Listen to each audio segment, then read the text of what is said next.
선을 이루고 덕을 세우도록 할지니라 하신 주의 말씀을 통해서 우리에게 좋은 믿음의 교훈을 주시는 하나님의 음성을 듣도록 하겠습니다.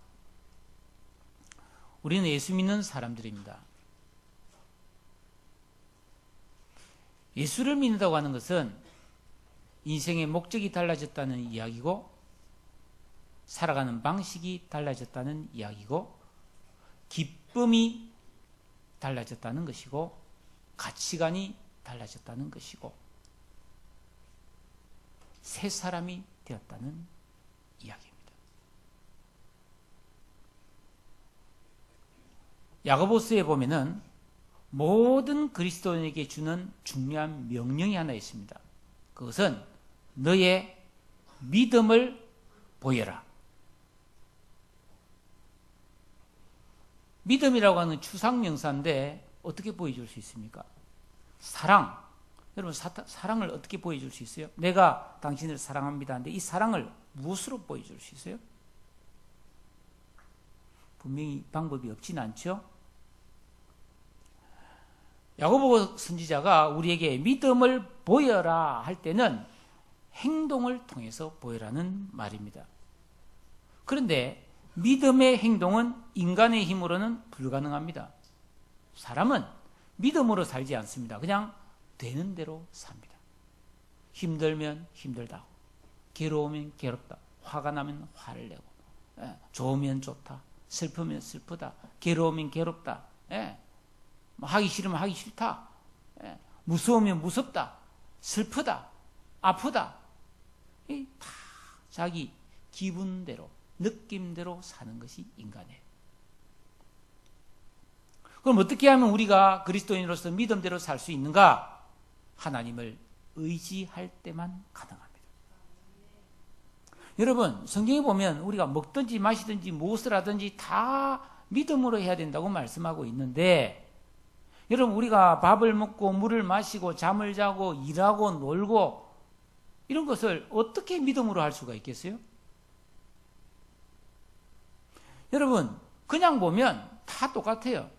믿는 사람이나 안 믿는 사람이나 밥 먹고 일하고 쉬고 즐기고 다 똑같습니다.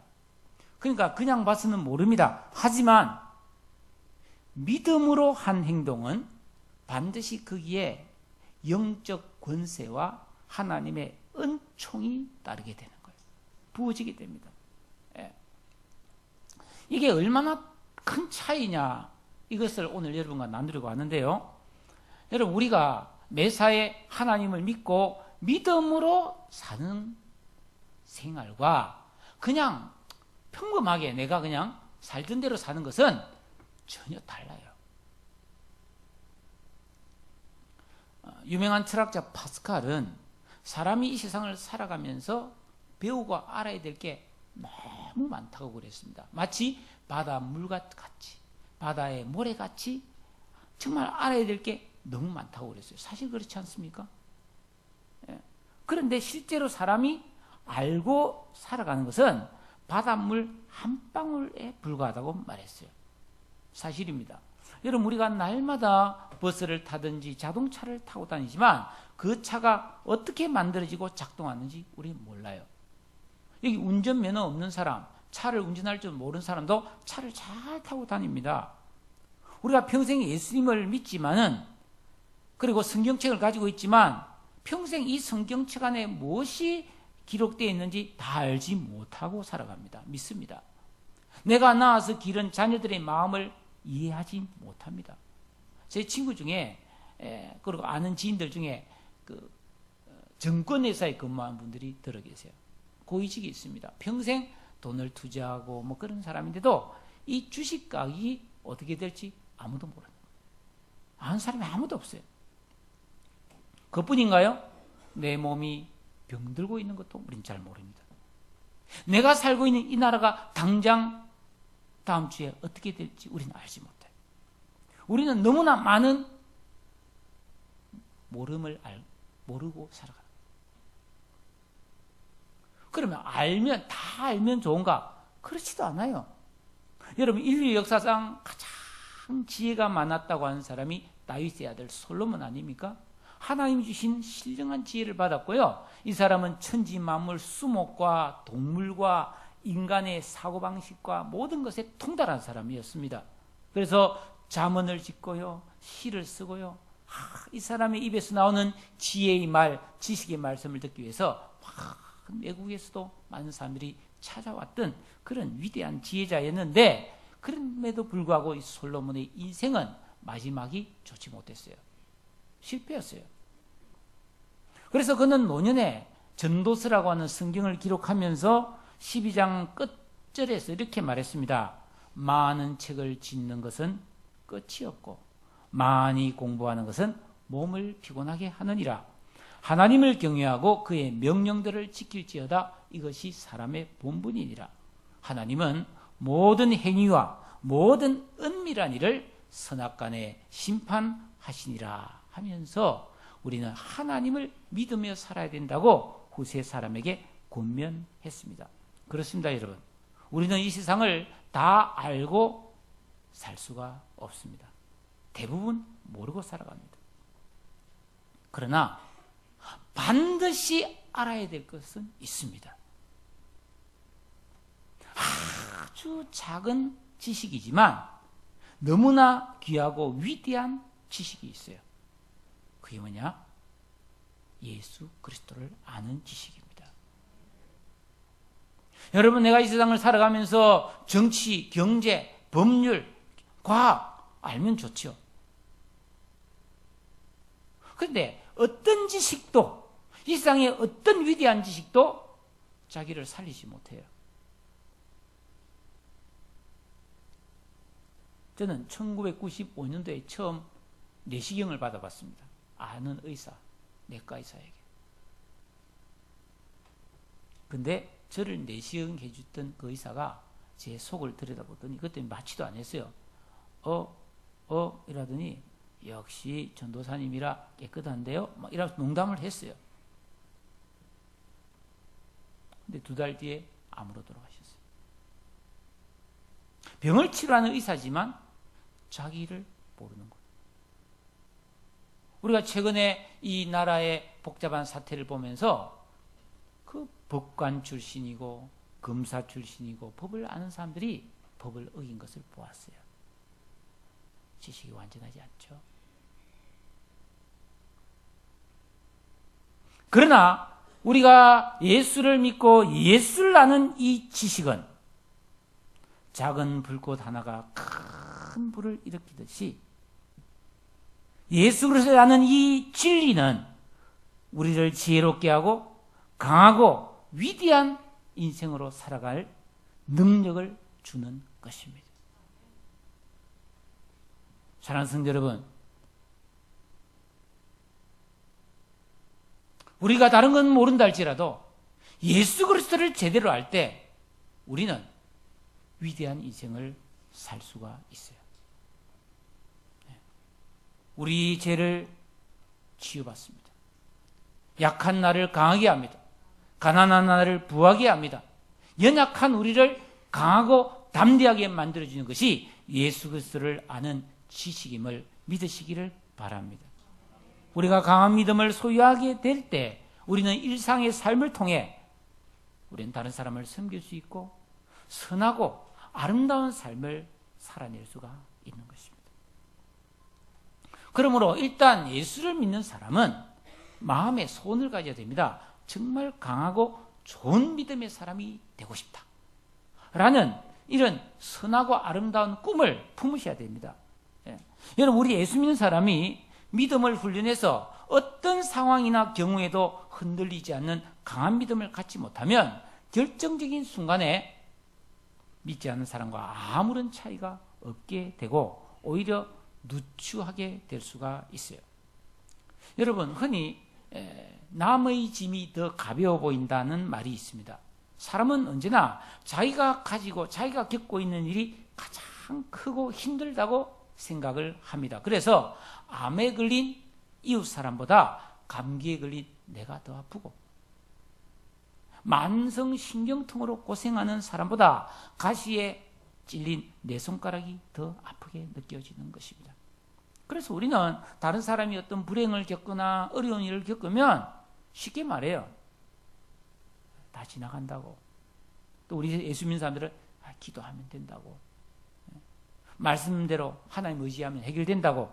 쉽게 이야기할 수 있습니다. 그러나 막상 동일한 문제가 자기 자신에게 닥쳐오면 다른 사람에게 말했던 것처럼 살지 못하는 경우가 허다합니다. 그래서 저는 사실 고민이 한 가지 있어요. 제가 우리 성도인 여러분들이 병원에 있을 때, 어려움을 당할 때 말씀으로 기도하고 고민했는데 막상 나한테 이런 일이 닥치면 과연 나는 어떤 믿음을 보여줄 수 있을까 고민이 된 거예요. 여러분 저를 위해서 기도해 주시고요. 저도 진실한 믿음의 사람으로 계속해서 성장하기를 노력하겠습니다. 참된 그리스도인은 남의 문제에 대해서 잘 고민하는 것도 중요하지만 자기 자신에게 어떤 문제가 닥쳐왔을 때 그리스도인답게 대처하는 것이 더욱 중요합니다. 그래서 우리에게는 강하고 좋은 믿음이 필요한 거예요. 그럼 어떻게 하면 우리가 강하고 좋은 믿음을 가질 수가 있을까요? 여러분, 어린아이는 엄마의 젖을 먹고 좋은 영양분을 섭취해야 건강하게 성장할 수 있습니다. 근데 그것만 가지고 안 되죠. 배워야 하는 거죠. 네. 여러분, 우리 그리스도인들도 믿음의 자양분, 우리 신앙을 자라게 하는 이 자양분을 먹어야 믿음의 소유자로 자라갈 수가 있는데 바로 하나님의 말씀이요, 하나님의 교훈이요, 하나님의 가르침을 훈련받고 배워야 강해지는 것이죠. 우리가 이 일에 게으르면 성장하지를 못합니다. 여러분, 가정에서 젖을 잘 안 먹는 아기, 밥을 잘 안 먹는 아이는 부모의 근심이 되고 빼빼 마릅니다. 빼싹 마르고 잘 자라지를 않아요. 얼마나 안쓰럽고 근심이 됩니까? 마찬가지로 하나님의 말씀을 충분히 먹지 않고 은혜를 받지 않는 그리스도인들은 결코 건강하고 강한 믿음의 사람으로 자라지 못합니다. 그래서 연약한 거죠. 여러분, 그러면 과연 믿음이 좋은 사람은 어떤 사람일까? 교회 안에서 정말 믿음이 좋다고 하는 사람은 어떤 모습을 보여주는 사람일까? 제가 간단히 몇 가지를 찾아봤는데요. 첫째는 믿음이 좋은 사람은 어떤 상황 속에서 요동하지 않는, 흔들리지 않는 사람이에요.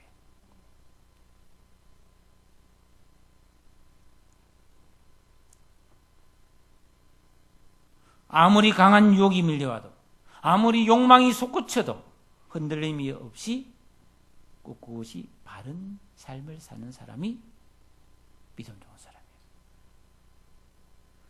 만약에 예수 믿는 사람이 믿음이 있는데도 작은 유혹과 이득 앞에 거짓말하고 죄를 짓는다면 가슴 아픈 일이 아니겠습니까? 그러니까 믿음이 좋은 사람은 또 다르게 말하면 다른 사람에게 근심을 끼치지 않는 사람이에요. 우리가 예수를 믿으면 여러분 그렇지 않아요? 우리 자녀를 길러보면 어릴 때는 근심이 되잖아요. 제대로 되려나? 이런 걱정되는데 평생 그렇게 걱정을 끼치는 자녀가 있을 수도 있고 어떤 자녀는 철이 들어가지고 오히려 부모를 걱정하는, 그래서 더 이상 이제 내가 안심해도 되겠구나 하고 부모에게 평안을 가져주는 자녀도 있을 수 있죠. 그걸 우리 자신에게 한번 적용해 봅시다. 내가 예수 믿어서 정말 내가 하나님께로부터 모든 은혜와 감동을 받고 믿음이 충만하기 때문에 웬만한 문제가 와도 그걸 내 안에서 감당하고 이겨낼 수 있다면 믿음 좋은 사람이에요.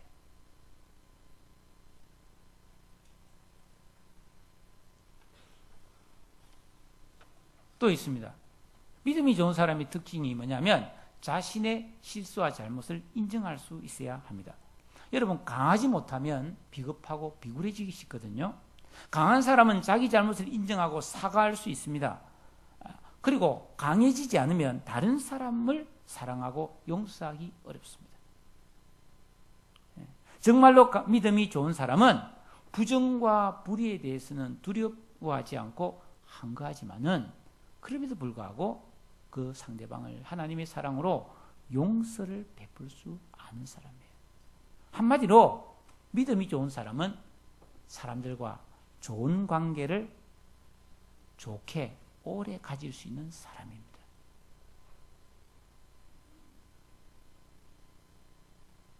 좋은 사람이 되는 게 좋은 믿음입니다. 그래서 믿음이 좋은 사람은 항상 그가 생각하는 것이나 선택하는 것이 올바른 길을 선택하는 사람이죠. 이런 믿음은 훈련받지 않고 성장하지 않고는 저절로 생길 수 없습니다.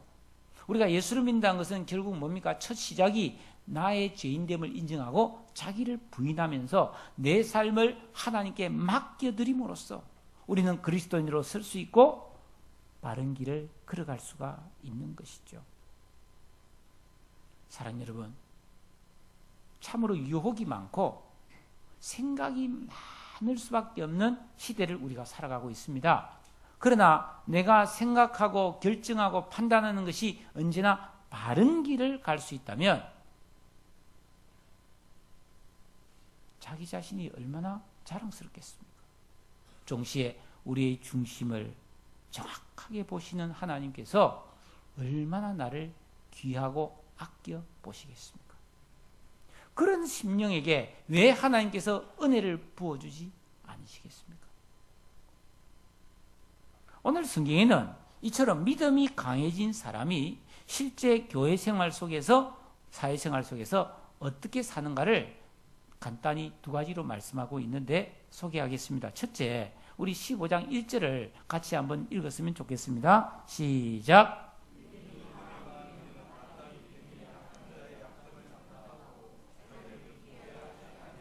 자기를 기쁘게 하지 아니할 것이라, 그렇게 말했습니다. 여러분, 이 세상을 살아가는 모든 사람은 자기 기쁘려고 사는 겁니다. 사실은 연애를 하는 것도, 직장을 다니는 것도, 친구를 만나는 것도, 여행을 가는 것도 다 자기 좋으라고 하는 것이 대부분이죠. 자기 만족, 자기 기쁨을 추구하는 사람입니다. 그런데 여기 보니까 믿음이 강한 사람은 그렇게 살지 않는다는 거예요.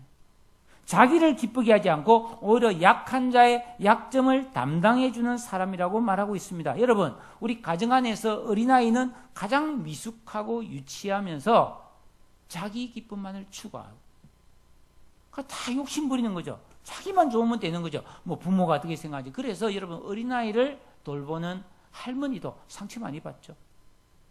할아버지도 상처 많이 받습니다. 왜? 어린아이가 너무 욕심을 부리니까요. 그래서 과자 먹는데 나 하나만 줄래? 싫어! 내가 다 주는데. 다 부모가 주는데 싫어 그러거든요. 자기밖에 모르는 거예요. 근데 얘 하고 주는 애가 있단 말이죠. 얼마나 귀엽고 사랑스럽습니까? 근데 자기밖에 모르는 그런 어린아이를 우리는 어떻게 기릅니까? 부모가 자신의 강함으로 그 미숙함을 이해하고 용납하고 계속 자라도록 돌보아주는 거죠. 여러분, 교회에서도 마찬가지라는 겁니다. 내가 믿음이 강한 사람이라면 믿음이 약한 자를 얄밉게 보거나 무시하지 말고 그들의 연약함들을 담당해 주라는 겁니다.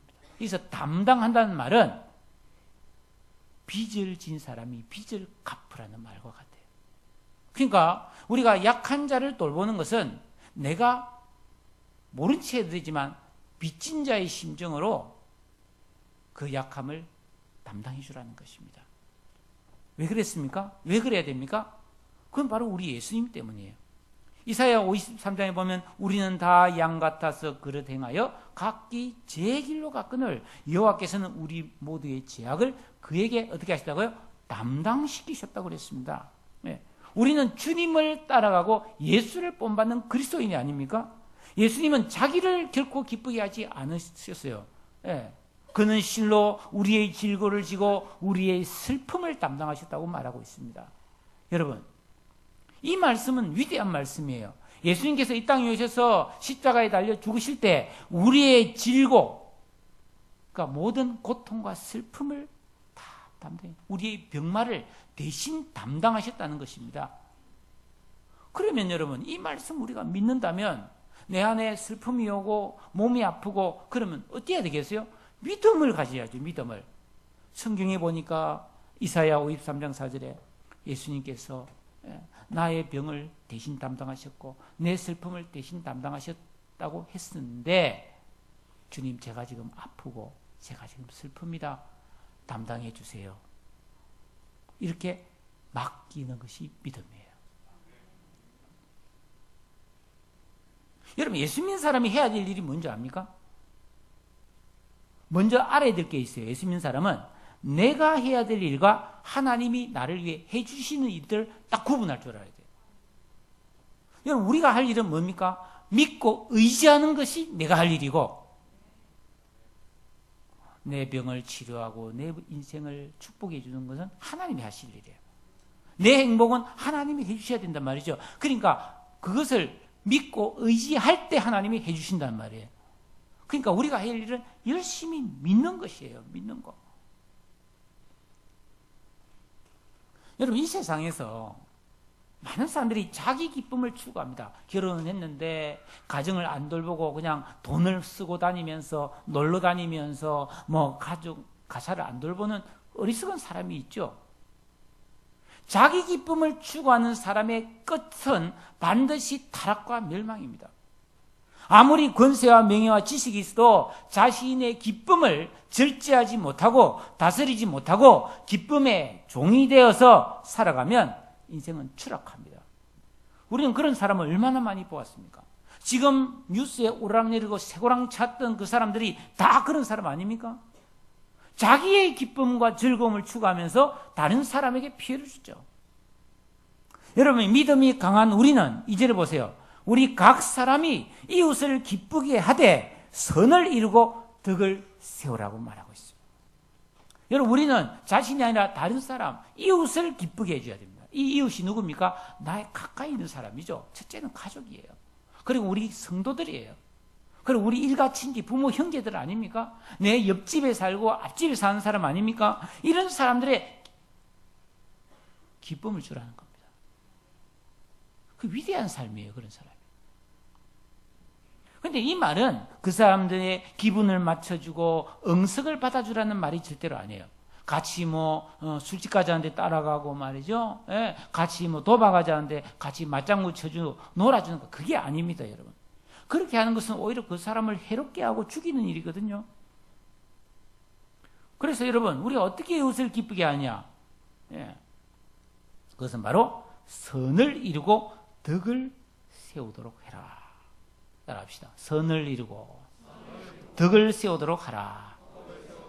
여러분 믿음이 연약한 자, 아직 어린 자, 부족한 자에게 이루어져야 될 선이 뭐겠어요? 그 사람이 성숙하도록 자라는 게 제일 큰 선이에요.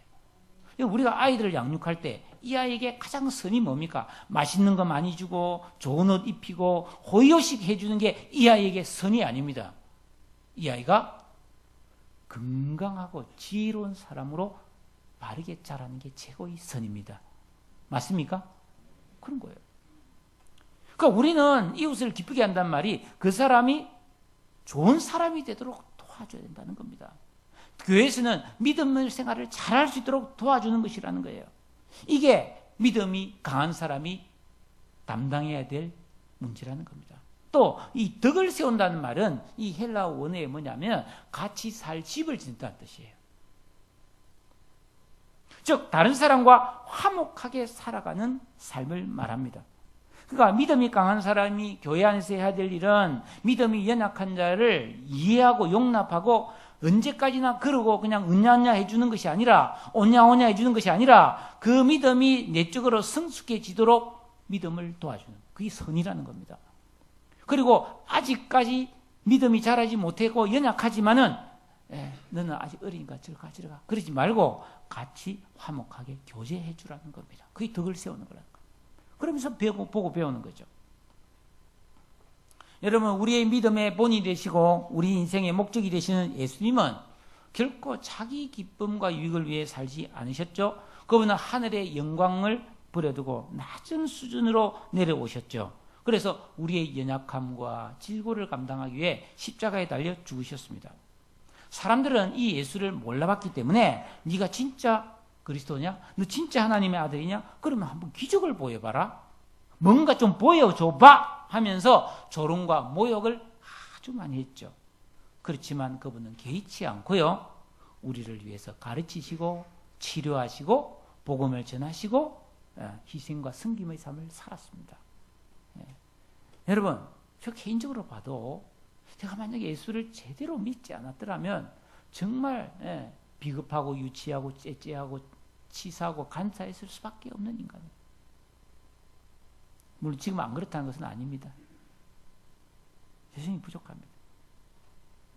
여러분, 그런데 사람들은 정말 연약하면서도 예수님을 인간의 눈으로 볼 때 너무 연약하고 무가치하게 보였으므로 인정하지 않았습니다.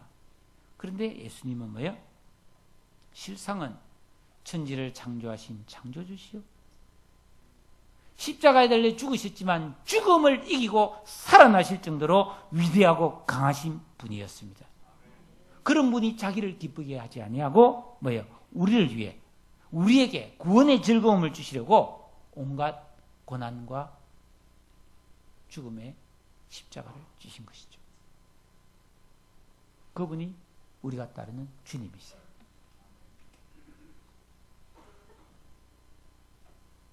두 번째로 4절을 같이 한번 읽을까요? 4절 시작.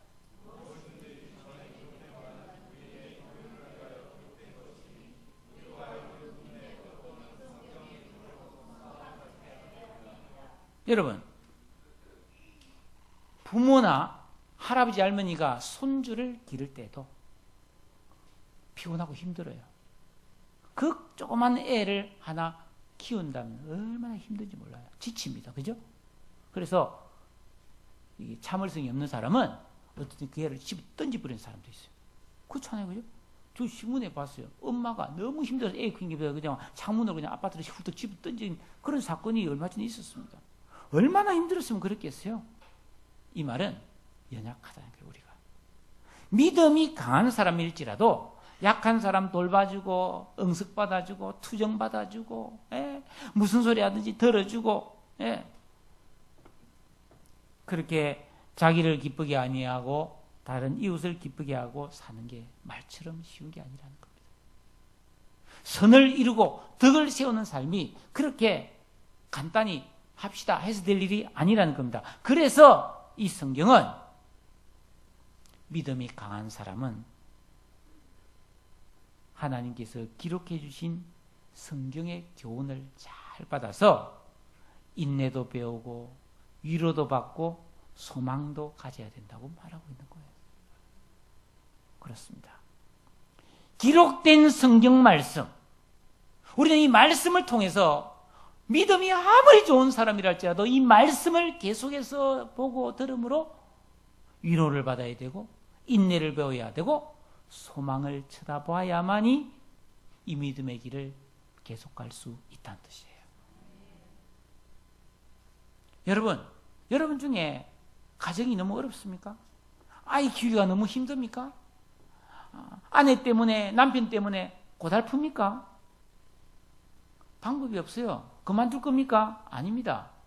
계속해서 성경 말씀을 통해서 인내를 배우고요, 위로를 받고요, 소망을 발견하시면 감당하게 될 줄로 믿습니다.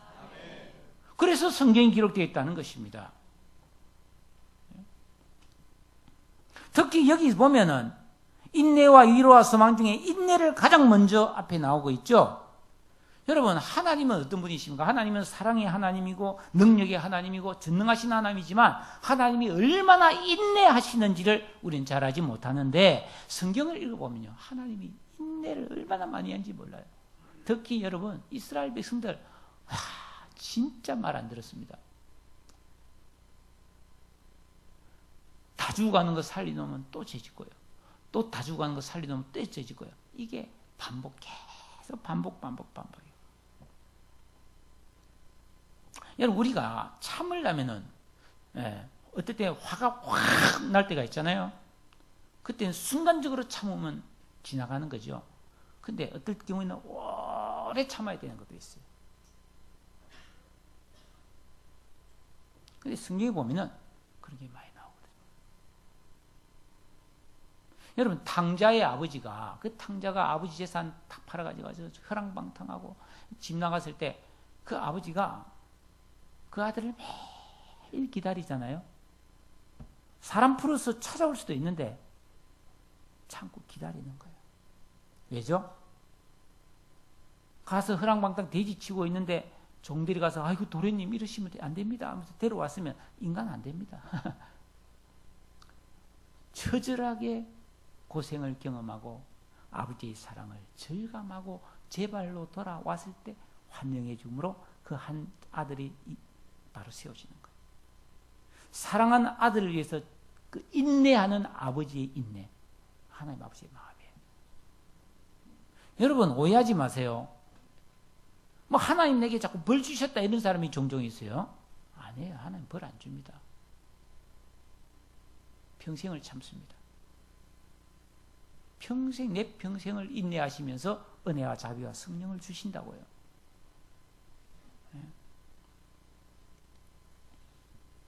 사랑하는 여러분, 파괴하는 것은 순간적이지만 세우는 데는 많은 시간이 걸립니다. 그래서 인내가 필요합니다. 그러면 왜 인내해야 합니까?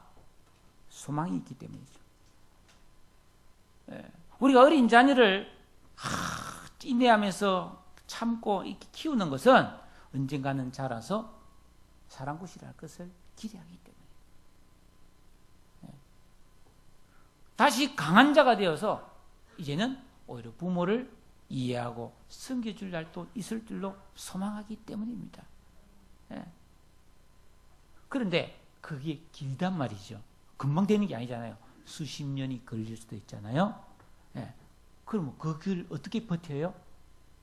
위로가 필요한 거예요. 그래서 위로가. 그래서 성경은 우리를 위로하는 말씀이에요. 두려워 말라. 염려하지 마라. 내가 너와 함께함이라. 내가 너를 도와주리라. 너희를 위한 나의 생각을 내가 안 하니 그것은 재앙이 아니라 평안이요 너희 장래에 소망을 주려 하는 것이니라. 이러면서 내가 너의 갈 길을 가르쳐 보여주마. 내가 너와 함께하마. 물 가운데로 지날 때, 불 가운데로 지날 때 너를 건드리지 못하게 할 거야. 이 참 위로하는 말씀이 가득하거든요. 예? 예수님 당시에도 그렇습니다. 진짜 가망 없는 사람들이 많았거든요. 남편을 5명이나 죽던 여자분들이고 간음 현장에서 잡혀온 사람도 있었고요. 3번이나 예수님을 부인하고 저주한 베드로도 있었고요. 의심 많은 도마도 있었는데 다 뭐예요? 안 돼. 그럴 수 있는 사람이지만 예수님은 끝까지 뭐예요? 인내하면서 그들에게 소망을 부었고 참아주시지. 이런 말씀을 읽으면 우리가 위로가 되지 않습니까? 그런 주님이 나도 참아주고 계신 거예요. 이 베드로에 비하면 저는 준수해요. 저는 주님을 저주해 본 적이 없어요. 여러분도 그렇잖아요. 근데 베드로가 얼마나 위대한 인물이 됩니까?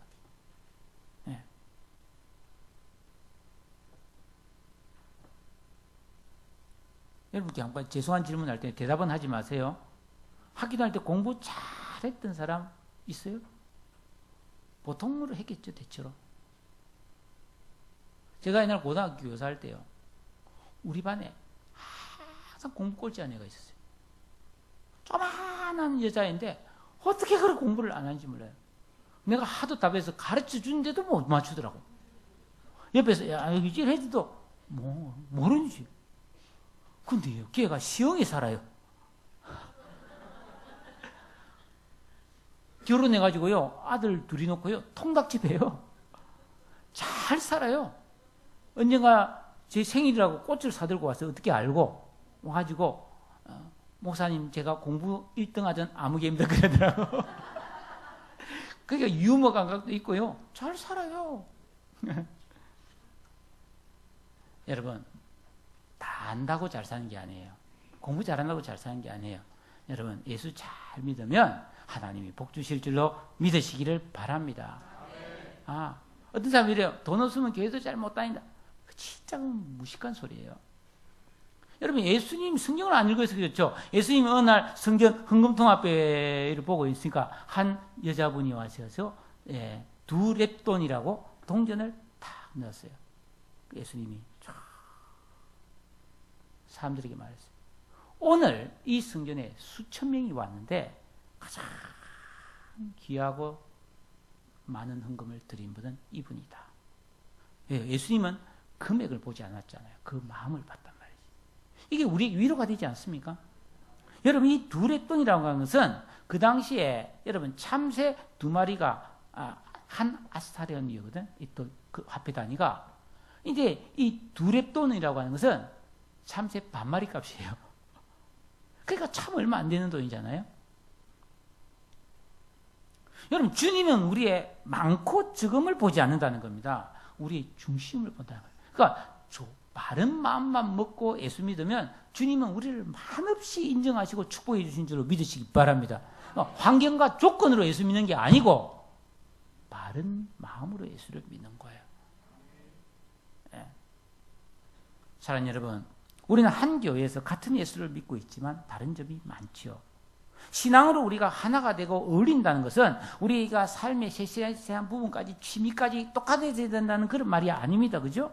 우리가 예수를 제대로 믿고 성경대로 믿는 요것만 같으면은 우리는 부족한 사람, 강한 사람, 많은 사람, 적은 사람이 다 서로 어울려서 하나가 될 수 있고 사랑할 수 있음을 믿으시기를 축복합니다. 그러니까 아이고, 나는 뭐 가난했어, 나는 뭐 일이 잘 안 됐어, 그래서 부끄러워서 뭐 못 나오고, 그는 성경을 모르는 거예요. 그는 인간적으로 세상 방식으로 예수 믿는 거죠. 그렇지 않습니다. 혹 내가 믿음이 있고 내가 강하다면 그것으로 자랑할 게 아니에요. 그것으로 연약한 자를 도움으로 기쁨을 나눠주는 사람이 되어야 됩니다. 그게 선을 이루고 덕을 세우는 거라는 겁니다. 그렇게 되면 어떤 일이 생기는가? 내가 기쁨을 포기했잖아요. 그럼 나는 슬퍼질까요? 아니에요. 내가 가진 것으로 나를 기쁘게 하지 않고 다른 사람을 기쁘게 하면 여러분, 우리에게는 세상이 주지 못하는 하늘의 기쁨이 우리에게 부어질 줄로 믿으시기를 축복합니다. 여러분, 이 세상에서 우리가 누릴 수 있는 기쁨, 돈 들고 나가서 맛있는 거 사 먹고 좋은 물건 사고 즐기고 이런 거는 말이죠, 너무나 일시적이에요. 그리고 결국은 자기를 타락시키고 피폐하게 만들어버립니다. 그게 이 세상 즐거움의 부작용이에요. 설탕이 달콤하지만 설탕 많이 먹으면 안 되잖아요. 소금이 맛을 내지만 소금 많이 넣어서 짜게 먹으면 안 되는 거 알잖아요. 세상 즐거움은 그런 거란 말이에요. 그런데 우리가 믿음의 순종을 통해서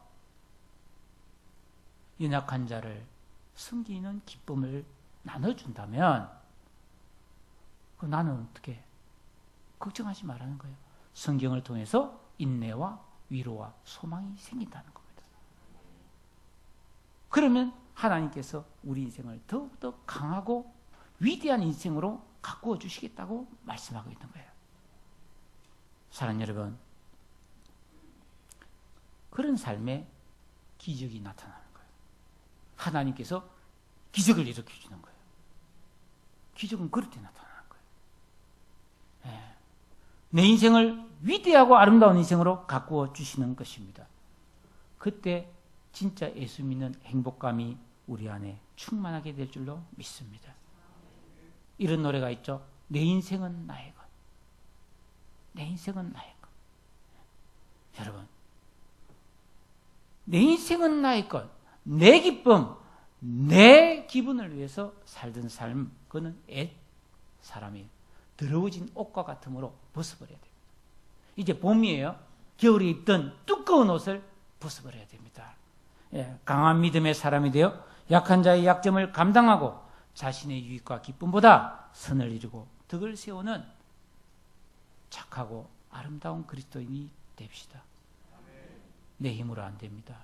예수를 바라보세요. 성경을 보고 위로받고 인내하고 소망을 발견하십시오.